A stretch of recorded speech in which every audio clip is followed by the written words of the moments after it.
Hello, everyone. Welcome back to the Pot Smoker's Bible. My name is Zion.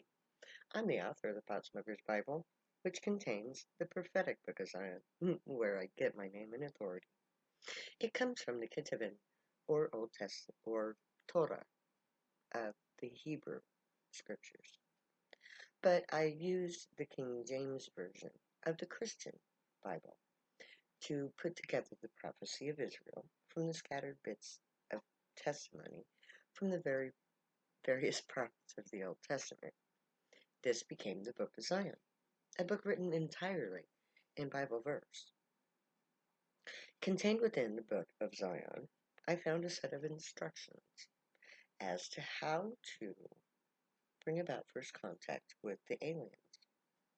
And so, because I was uniquely qualified to do so, I took it upon myself to follow the directions left to us. And I succeeded. The proof of that is that you're watching this video. Because if I had not succeeded, I would not be recording this. Because this recording is the very last thing to do in order to set the stage for the arrival of the Grey. And I am in the process of working towards the final event necessary in order to make first contact. And that is to stage a solemn assembly of the children of Zion, the pot smokers and drug users, the poor, the disenfranchised, the true believers in the ancient gods of the earth.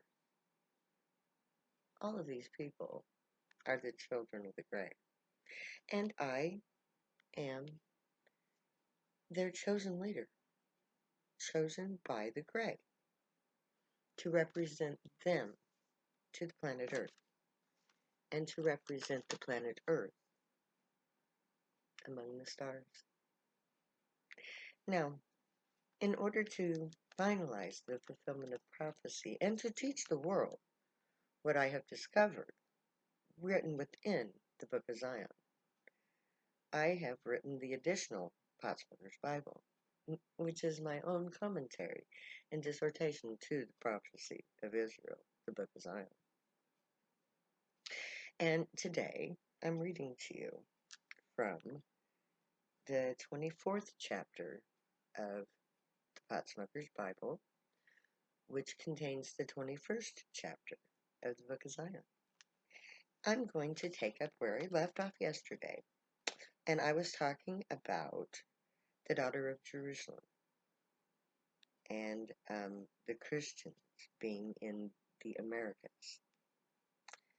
So, I will begin where I left off, which makes me a daughter also of Jerusalem, because I give allegiance to Israel, my brother.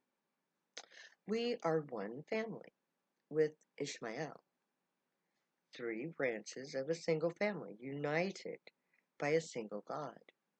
That is the entire race that we call Grey.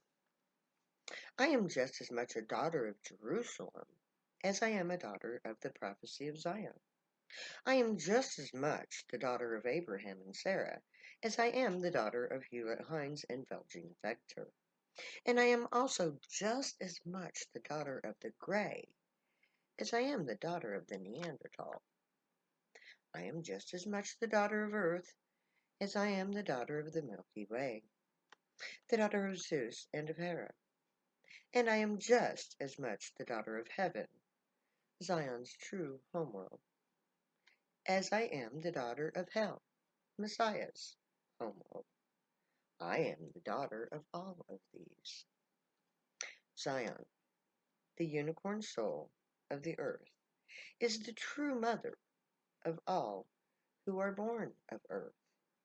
It is her, goddess, spirit, that gives us all life here on earth. She uses the energy of her beloved Messiah, our Saul, to nurture life. The book of Zion is about her re-emergence into the physical embodiment. I have won her soul. She works through me to complete the awakening of the spirit of earth and sun. We herald in a new age.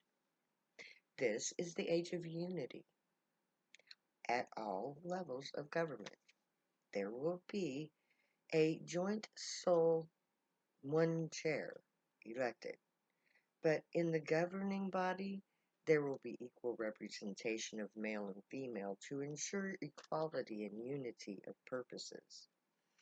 A joint effort by both sexes.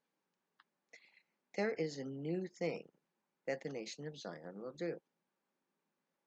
Unity of the sexes, unity of the extended family, unity of religion, intergalactic commerce, having a government where the only job is to provide for the needs first of the children, then of everyone else. My next Bible passage states, "Now why dost thou cry out loud? Is there no king in thee? Is thy counselor perished?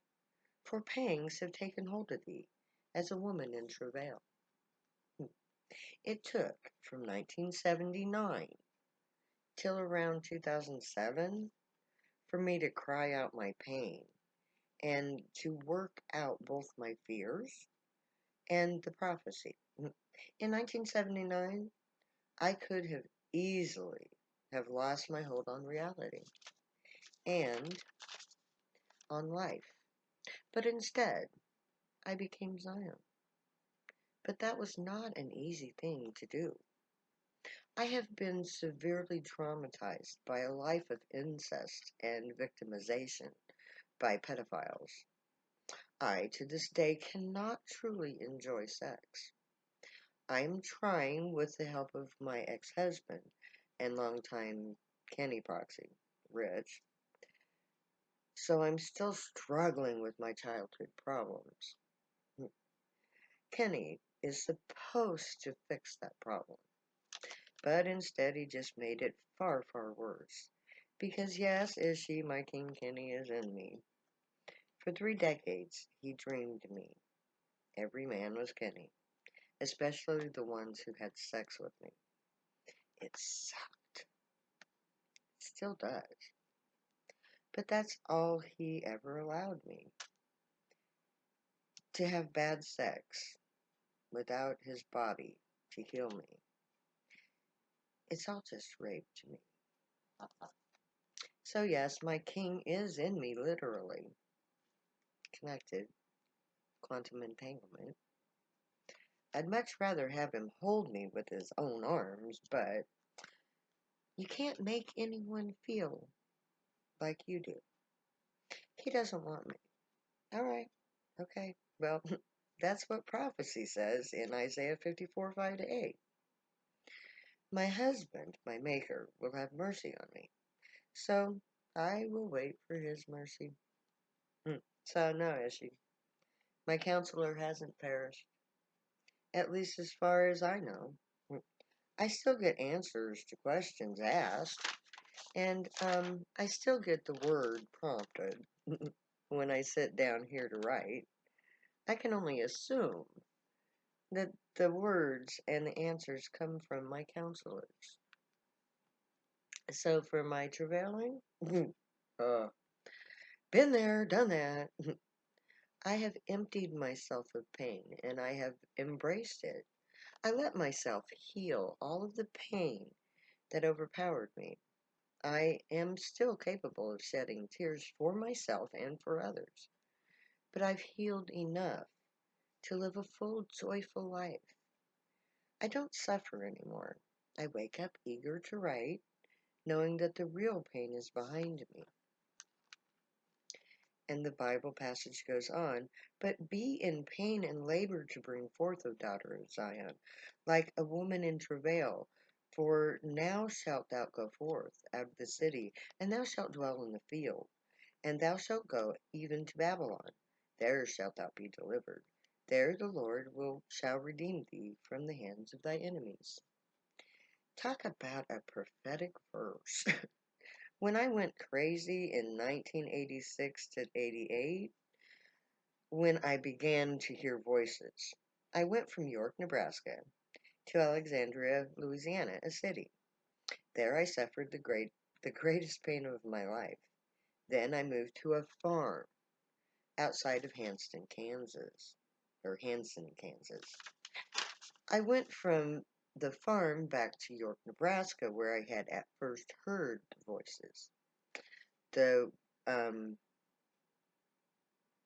de- derailing in my head, Babylon. If York, Nebraska, my hometown, is Babylon, then this book is my redemption, because it is here where all this started. York, Nebraska is my Babylon, my place of origin, and my place of incarceration. The women's prison is here in York. And that is where I went to serve my sentence in 2015. This is where I was given into the hands of my enemy, and this is where I write my own redemption. And because both the prophecy and the voices it foretells are in agreement, I know this to be true. The use of marijuana and other drugs is wrong only for those who are not called to them. The Lord of the prophecy, the gray aliens, have already redeemed me, as has Zeus and Hera, and Zion and Messiah. By these three I am redeemed. By these three, through Israel, we are all redeemed. The next passage reads, Now also many nations are gathered together against thee, that say, Let her be defiled, and let our eyes look upon Zion. The United States government exported the war on drugs. The majority of the nations on earth waged this war against me and my people. And many nations are far more extreme in its treatment of prisoners. The war on drugs is a worldwide injustice that the good old USA sold to the world market. The war on drugs isn't just an American problem, that is necessary, but that is necessary to ensure that the Zionite people come from all portions of humanity. We come from all nations. We are representative of all the earth's people. That way, everyone on earth has available to them a priesthood that is familiar to each region. Once properly trained, the priests and priestesses of Zion will be able to return to their former homes as priests of the Gray. My people may have a nation of their own, but our job will still require us to administer to humanity. We will provide for the needs of all nations, and in order to do so, we must also come from all portions of the earth. That way, all humans are allowed to have a connection to God. The intent of the war is to defile my people. The nations strip us of our possessions, defiling us. They also seek to look out for the wrong my people do. The war on drugs is a very invasive police operation. It invades our privacy and our lives. Um, the next passage is, But they know not the thoughts of the Lord, neither understand they his counsel. For he shall gather them as the sheaves into the floor. This is an archaic reference to the ancient practice of grinding wheat into the floor. The wheat is put on the floor of the grinding room. Then a donkey or cow would be tethered to a central pole, and it would walk in a circle, treading down the wheat, turning it into flour. But the sheaves were totally destroyed. The sheaves are the stalks of the plant. So the means here is that the nations that oppose the use of drugs are like the stalks of the wheat gathered together to be trampled by the actions of God. So may the Grey watch over you, guide you, protect you, and keep you from all harm, and may they teach you right from wrong, and may you be worthy of them. May your thoughts, words, and deeds reflect truth, good, and light, the unicorn way. Find your joy and pursue it. Make that your guild choice and when you get to camp. if you do drugs, stay happy and high. You have every right and reason to. Believe me, I know. I wrote 2 books about it. My name is Zion. I'll never say goodbye, so I'm gonna say later now.